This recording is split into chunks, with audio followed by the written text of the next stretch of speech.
Okay, so let's do one last sort of code example demonstration. And I want to wrap up the simple math because there are things you're going to be using quite a bit, certainly in some homework assignment as well as eventually in robotics. And that's going to be dealing with things like square roots and the power, raising things to a certain power. So I have, again, it's under code examples. If you go to module 5, which is where you are, remember this is the first one we already done. And below it I have a second one that you can just copy and paste. And we'll do this together. We'll just kind of scroll through it. All right, so Control C. And actually I've already got it over here. So I'm going to just jump right to it. Paste it in.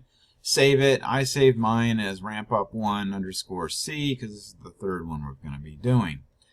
And so let's take a look. So what's the first thing we want to be able to do is simply write, for example, we want to be able to go and take 2 to the third. All right. So to do that, you would use, scroll this down. Here we go. There we go. I can't scroll for some reason. Oh, wait. That's because I'm drawing. Sorry. We're going to take 2 to the third. Now let's take a look at how to do that. So that is going to be used with this syntax right here. Okay? Power x comma y. What is x? X is our 2. Y is our 3, or our third. So if I run example 1, and notice I've got this nice long concatenated string. Very nice. If I run this, you'll see that we end up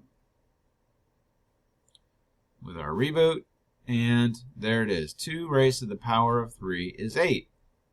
Simple enough. Let's take a look at the next example. I'm going to uncomment that. Example 2. So here I was curious about what happens if I put in a negative. And by the way, I can put the negative either in x or y. It can be here or here. It'll deal with it. This power will deal with it just fine. So if I do that, and I put a negative in there, then it's going to give us an output with a negative value. Okay, -8. So we've got examples 1 and 2 run. Let's take a look at example 3. Scroll up and uncomment it. Example 3. What do I got? Oh, the square root. Okay, so now we're looking at doing a simple, square root of 16. How would we do that? Well, you would take and use this syntax right here, square root, and x is going to be my 16. So if I do that, I'm going to end up with, here we go, example 3, the square root of 16 is 4. Now, we could do that a different way. We can still use power. All right? So I'm going to go up here to example 5. And if I didn't want to use the square root, it works the exact same way by simply raising 16 to the power of 0.5. All right? So if I run example 4, we should end up with the exact same answer, whether or not I'm using the square root or whether I'm using the power.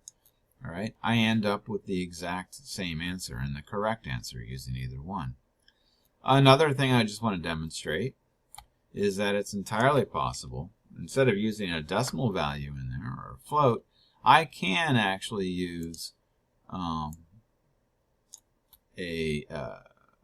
fractional equation, but it is super important that I use this 1.0 and 3.0.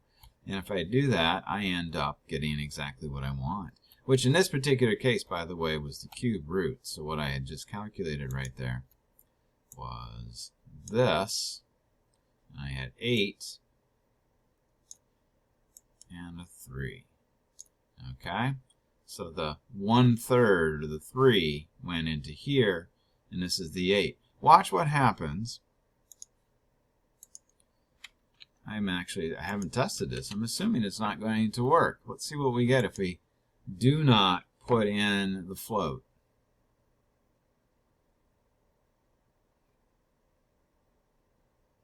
Yeah, see, it doesn't give you the correct answer. Okay?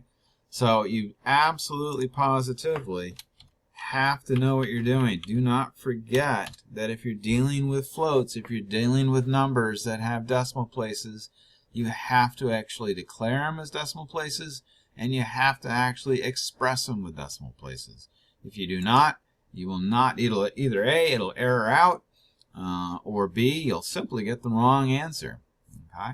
And if we do it correctly, we get the correct answer. So hopefully this was useful, and I will see you all again really soon.